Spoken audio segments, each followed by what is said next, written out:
Booth লেভেলে কর্মীদের নিয়ে আজকে একটা সম্মেলন হচ্ছে।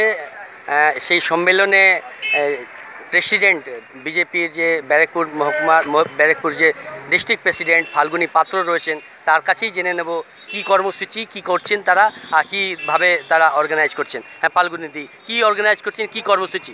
দেখুন, আমাদের ধীরে ধীরে বুথ লেভেল থেকে আপ টু ওপর অবধি পুরোটাই আমাদের যে শক্তিশালী হচ্ছে এবং কতটা আমরা নিজেরা প্রস্তুত হয়েছি সেইটা দেখে নেওয়ার একটা বিষয় আছে, যার জন্য আমাদের শক্তি কেন্দ্র বুথ লেভেলে আজকে বৈঠক আছে, যেটা আমরা আয়োজন করেছি। আমাদের রাজ্য নেতৃত্ব আসবে এবং সেইখানে আমাদের আগামী দিনের কী ধরনের কর্মসূচি, আমরা কীভাবে এই বিষয়টাকে দেখব, সেই নিয়ে আমাদের আলোচনা এবং এখানে আমাদের সম্মেলন রয়েছে।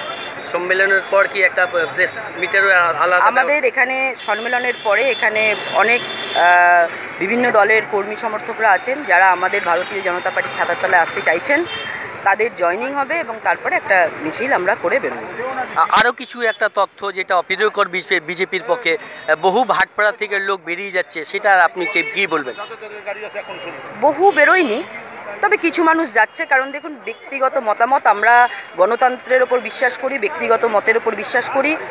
যার যার মনে হয়েছে হতে পারে তারা বেরিয়ে যেতে পারে, কিন্তু তার থেকে বহু সংখ্যক মানুষ আমাদের দলে যোগ দিচ্ছে এবং আসছে। তার থেকে তো একজন দুজনের মতামত অন্যরকম হতেই পারে, সেটাও স্বাগত জানাই আমরা, কারণ সবার নিজস্ব গণতান্ত্রিক অধিকার আছে। বহু জায়গায় এখন পার্টি অফিস করা যায়নি, আপনারা কি এখন পার্টি অফিস করার দিকে নজর দিচ্ছেন?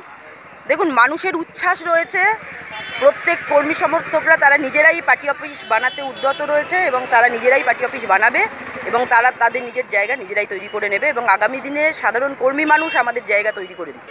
বহু জায়গায় আমাদের কালকেও আমাদের এক কর্মীকে মারা হয়েছে, এখানে তৃণমূলের হারমাত বাহিনীরা মারছে, আমাদের শক্তিকে দমিয়ে রাখতে চাইছে, আমাদের পারমিশন দিচ্ছে না। আমরা এখানে যখন এই প্রোগ্রামটা নিয়ে পারমিশন চাইতে গেছিলাম, তখন বলেছিল পারমিশন এখানে দেওয়া হবে না, সুবিধা অ্যাপসে নিন, কিন্তু কোনো কারণবশত সুবিধা অ্যাপস কিন্তু খোলেনি বা আমরা নিতে পারিনি।